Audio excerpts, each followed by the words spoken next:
welcome back to Sunny Life Channel. Thank you so much, guys, for tuning in. We are talking about Uthando Nesithembu, guys. The previous episode revealed that Nesithembu is not as glamorous as represented by the likes of the Mselekus and the Gumbis. Maktele explained the whole process and the role of the first wife, including allowing your husband to take the second wife.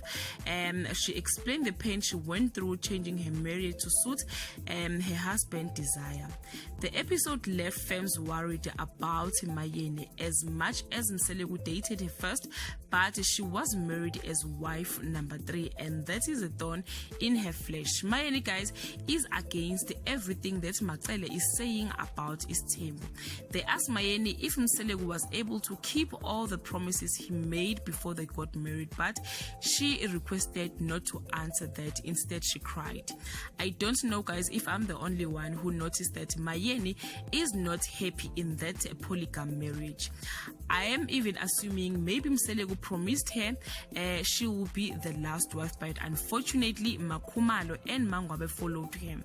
They also emphasized the importance of unit as the wives to avoid unnecessary misunderstanding that are normally caused by the husband.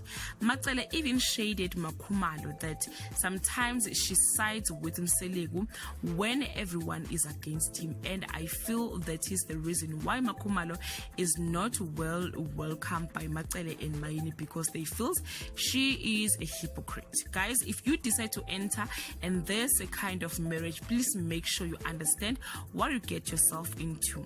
Please comment below and share your opinion between the 4 wives, and who is your favorite wife and why. Thank you so much, guys, for watching this video. See you on my next upload. Bye.